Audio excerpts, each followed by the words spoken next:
Okay, let's start. So this is the slide that you have.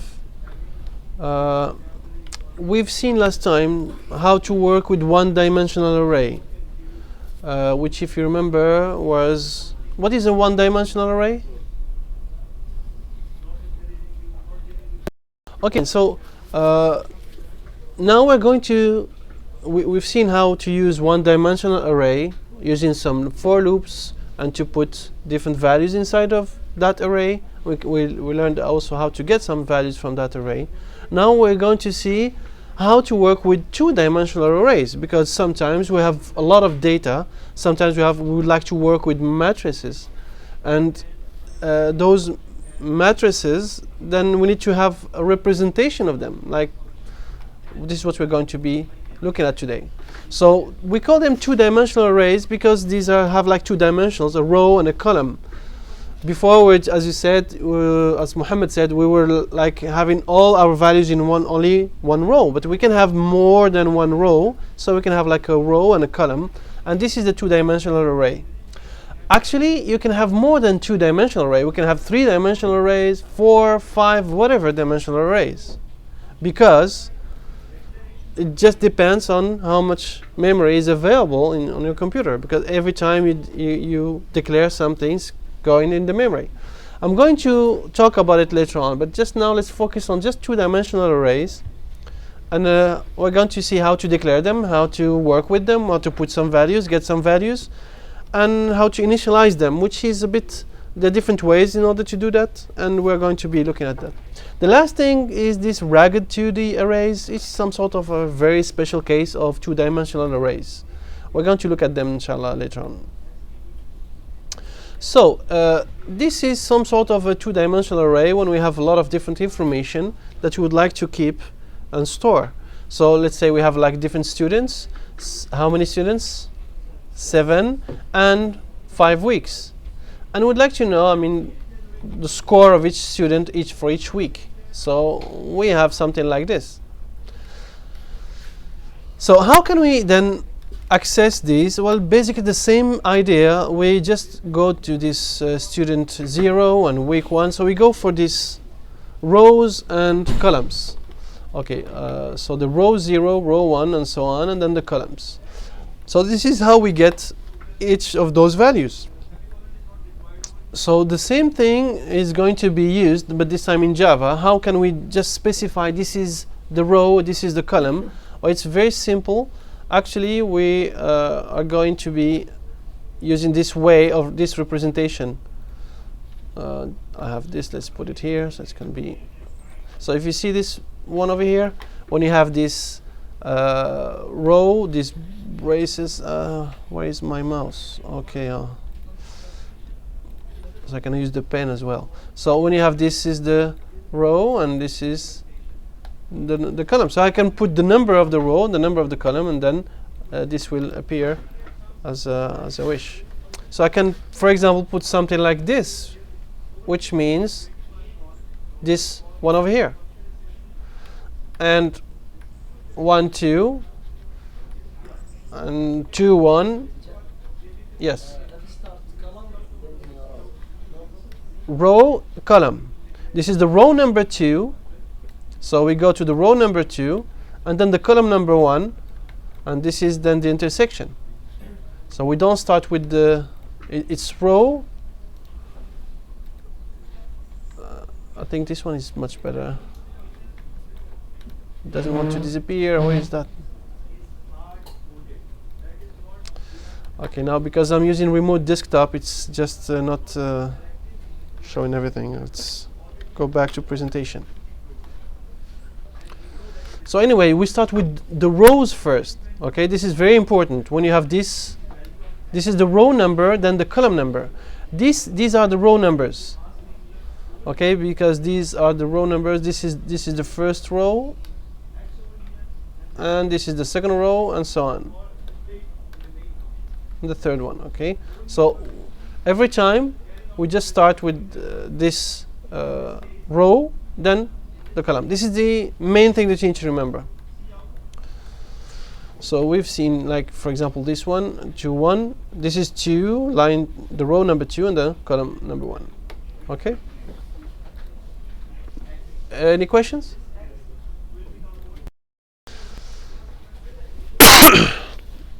How to declare a two-dimensional array is almost the same, except that I'm adding this extra brackets. So for the one-dimensional array, I had only 1. For two-dimensional arrays, I have 2. And of course, I need to use 2 also for the maximum size of the rows, how many rows and how many columns.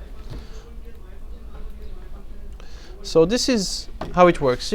This data type all other things can be exactly the same. So this is an example of a two-dimensional array of 3 by 3. So from 0 to 2 and 0 to 2, this is the thing. So if I put something like A01, so the first row, second column, and A20, this one over here, right? So every time just row columns, this is thing. And then you can have any number, you can put, so it doesn't have to be like the same number for the rows, same number for the columns. So it's up to what you need. And whatever you put is just going to be, just make sure. The only thing that maybe can be confusing is that you are not focusing on what's the index of the row and what's the index of the columns, and then you get confused, and then you don't know which one you're going to be taking the information from or saving the information to. So this is the only thing that you might be very careful about. So if I'm putting something inside of an array, it's the same principle. Yes? You can have a boolean, yeah, as a data type of the array. Yeah, it can have a boolean. The only thing that for any array, one-dimensional or two-dimensional, if you choose one data type, all the elements have to be of the same data type. So that's the thing. If you have an array of booleans, well, that's fine. All of them have to be either true or false. But the same principle applies to those two-dimensional arrays. You can get something from. So A01. So this is A01. That's 15. What am I doing with 15 plus 4? That's 19. What am I doing? Where am I putting this 19? Which is? Actually, it's the third row, first column, which is this place over here, right? So that's where 19 goes. Okay. You remember when we were using actually this representation of one-dimensional array? When we represent an array, we have like this is S, for example, and then we represent this arrow that shows like this is a pointer to the array. So actually internally, when you have an array of a two-dimensional array, it's like having an array of arrays. This is how it works internally. So it's like you have an array with many different arrays. So the first one is the rows. So we have like 6 from 0 to 5. And this from 0 to 3. 0, 1, 2, 3. Because it's 4, so 0 to 3. So this is internally how it works actually. So S refers to an array that holds a list of different arrays. So internally, it's like an array of arrays. Yes? Can you put many values in one array? In one element, one box of that array? No. It's the same, yeah, only one value in one array. Yes, every time. I'm just showing this just to show you that this actually internally, how it is implemented, it is a bit of an array of arrays. So if you have like one-dimensional array, you have only one array. If you have two-dimensional arrays, you have an array, and inside that array you have a pointer to another array. So this is how like two-dimensional arrays are implemented. So why is this important? Because if you do this s.length, You remember we used this dot length to get the number of elements. But if you use s dot length in a two-dimensional arrays, we have we have a column and we have rows and columns. Which number is it going to give us? It's just going to give us the number of rows. So this 6 over here. So if you use this s dot length, you are going to get this 6 over there. You cannot use this one. You cannot use what? You cannot use s dot length. You can, of course you can, but just when you use it, remember it is going to give you the number of rows. So how can I get the number of columns then? Well, if you'd like to get the number of columns, then take one of the columns, this, for example, this S0, you have, in S0 you have a whole array, and then if you use this S0 dot length, it is going to give you the number of columns. So this is why it is interesting for you to understand how internally the two-dimensional arrays are implemented, so you can know what's the difference between s dot length and s between brackets 0 dot length. So this one will give you the number of columns, and the other one will give you the number of rows. Very important to remember. Okay? Is it okay with you? No problems? Just need to remember s dot length, when a two-dimensional array, it gives you the number of rows. If you like the number of columns, you can use s0 dot length. Okay, what about s1 dot length? It's going to give you the same. It's exactly the same, because what's the size of this one? Well, that's 4 as well. So each one of them is fine, except if I'm doing, for example, s10 dot length. What is the size of s10 dot length? Well, it doesn't exist. There's no element number 10. It can go up to number s5 because we have 6 rows. s5 dot length is equal to 4. That's fine, but s6 dot length is an error. It's going to give you this array out of bound exception. So how to use these two-dimensional arrays in loop? Well, this is how we use it, by using two nested for loop. So and there are two ways to work with those. And the first one, let's notice that the maximum here is a dot length, which is, in this case, 4. no. Well, in this case, it's both of them are 3, so you have to choose one of them. A dot length is going to give you the length of the number of the rows. Okay? Why? Because you remember what we've seen before. Just before we said that if we just use the two-dimensional array with dot length right away, without using the brackets and a number and index inside of it, it is going to give us the number of rows. So this is what I'm doing here. If I'm using this a dot length, this is a dot length is going to give me the 3, which are the number of rows. So this is going to be 3. What about this ai dot length? Oh, this is interesting. What is inside of I? You remember when we put this I and j, we have I and j, right? We put 0 in I, and then we check, is I less than 3? Yes. I is less than 3, right? So we get in. Then we find another 4. Put 0 in j. Is j less than ai dot length? Okay, what is I? I is 0. What is a0 dot length? That's 3. Anyway, any I will give us 3, because we know that this is 3 by 3. Yes. So then, okay, let me just erase then just this one. So this is going to give us always 3, and this is going to give us always 3. Now look what would happen. ai of j, let me maybe draw this, might be easier for me. ai of j, what is I? 0. j 0. That means I'm going to put something in here, right? This is where I'm going to put some value. What's the value of that?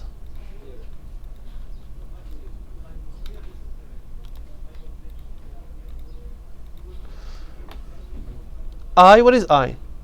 0 plus 0. 0. So this is going to put 0 in here. And I don't know, is it going to put the value? Yes. And then what would happen to I? No. Current. I will stay 0 because I'm still in this loop over here. I didn't get out of this loop. So when I need to go here, when I finish executing what's inside of this loop, I need to go and increment j, not I. So now j becomes 1.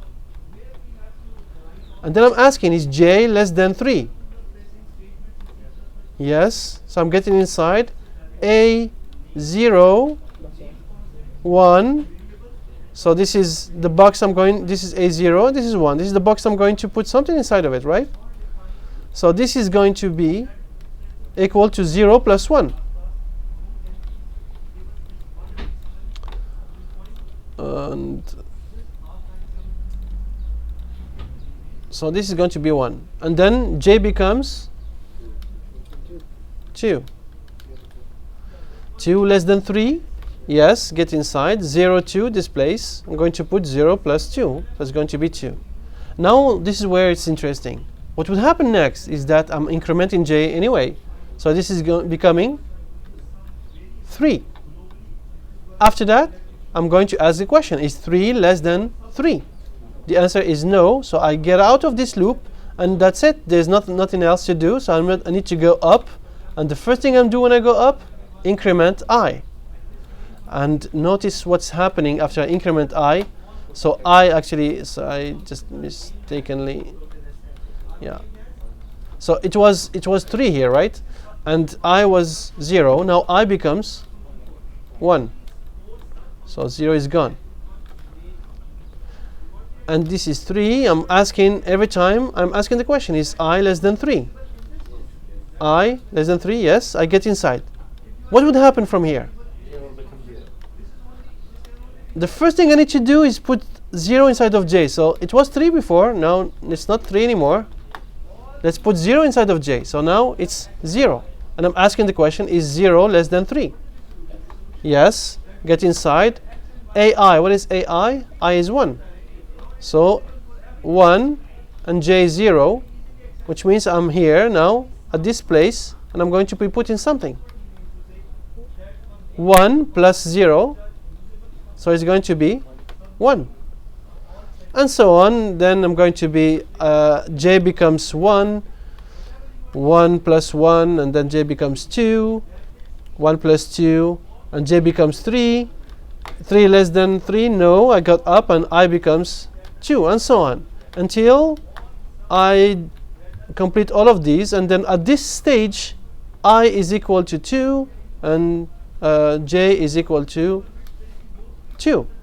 Now if I increment j to 3, I'm going to find that 3 is less than 3, no. Go up, increment I to 3, I less than 3, no. I get out, and I finished all the loops, both of them. And this is how I did. If you remember, we just went into one column at a time, one row at a time, by filling all of the elements row-wise. This is what this row-wise initialization means. I took a row and then started putting all the values in that row, and then went to the second row and kept doing that. Is this clear? Shall we repeat? No? Again. Okay, so now if we do it column-wise, we would like this to be, instead of going from each row at a time, we would like to go each column at a time. So this is a minor change that we need to be doing. And which is this one over here. I is puts out on 0, and then we ask, is AI of dot length. What is AI dot length? This is the number of columns. So now I'm putting the columns, and a dot length is the number of rows. But anyway, in this example, it's all of them at 3. But I just need to know that this 3 is the number of columns, and this 3 is the number of rows. And notice what happened from the previous example. What happened from here is that I interchanged, I swapped I and j. When I swapped I and j, now what would happen is that, let me move this a bit down. What would happen here is that now for the first one is 0, 0, so it's going to put here in 0. But then what is going to be incremented? J. No, j here. So j becomes 1. So 1, 0 means this place over here. So then I'm going to be putting something there. So the only difference from now since I interchanged that, I'm initializing one column at a time. When I finish with the first column, I go to the next column and so on. Because this I doesn't change, and the I is the columns, and j is going to change. The A and j is the rows. Yes?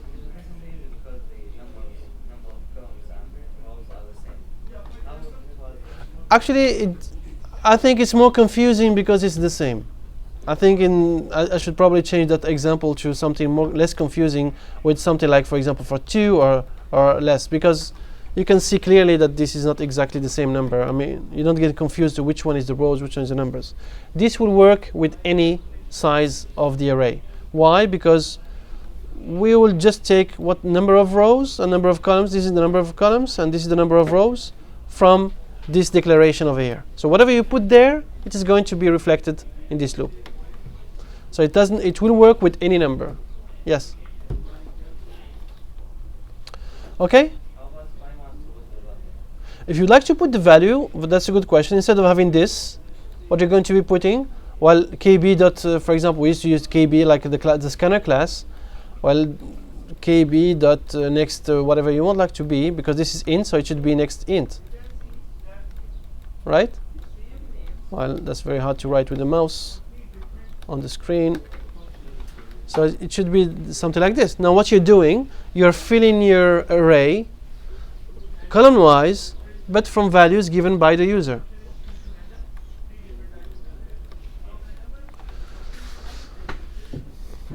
Okay, there's some minor considerations that you need to be thinking about. In some cases, you might have some problems like these. When this can produce an array index out of bound exception, when the array becomes 3. So let's try to understand why we can have an exception in this code. And we said that this is the same like this one, right? Let me tell you a story about this one. And notice that we put AI, not A0. So that's why you need to be very careful when you do something like this. With something like this, I starts from 0. And then whatever happens here, I becomes then 1, then 2, then 3, and so on, right? Just would like to show me maybe this. Let me draw this. Oh, this is the array. So in this case, I is ai.length, which is the number of columns, right? So anyway, I starts from 0, and ai, this is ai, the first one. So this is 0, this is 1, and this is 2. So ai.length, that means a0.length, that gives me this array over here. So this is the size of this one. I becomes, it was 0. I increment, it will become 1. A of 1 is going to give me this array over here, the size of this one. I becomes 2. 2 is less than a of I. What is I? 2, we said. So this is a of I, and the a of I, the length of it is 3. So is 2 less than 3? Yes. I'm going to increment I to 3. And this is where there's a problem. Is 3 less than, I'm asking, is 3 less than a of 3 dot length? And do I have 3 dot length? No, I don't. Because a was from 0 to 2, not to 3.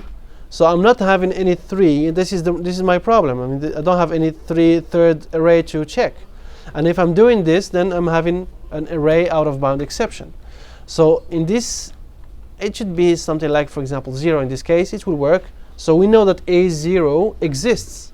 If we use AI, maybe we're going to end up with a number, an index, which doesn't exist. We don't need +1 because in this case, this is like not the special ragged arrays that we're going to see later on. In this case, all the rows have the same size, right? So in order to, if I check this size and calculate what is the size of this row or the size of this row, it's all the same. I just pick one, and that's it. It's going to give me the same number, which is 3. So I don't need to make this changeable. Start I, 0, 1, 2, whatever, with the problem that it's going to give me. Why just put 0 and then that's it? A0 is going to just to choose one of them, or A1 or A2, whatever. Just one that you're sure that it exists. It's within the boundaries. I don't know if I got your question right. Yeah. Any questions regarding this? So just when you do something like this, just pay attention not to get some exceptions, because, and if you have an exception and you don't understand why, well, take a look at your conditions, whatever you put in there, and just make sure that you have you're using your values are within the range that are needed to be in. The same thing also applies if you know you have your values for your array. We've seen that we can just put our values in the array declaration in the same time with the declaration. Now with two-dimensional arrays we can still do the same, except that we don't use only one set of braces, we use a couple of them.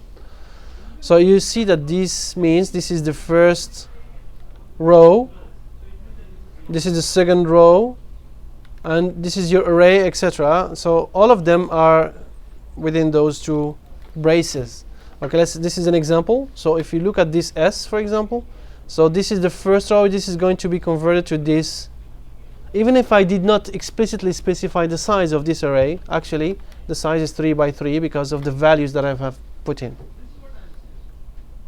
The last thing I would like to talk about is these ragged arrays, and then I'm going to give you some time for some exercises just to practice those two-dimensional arrays.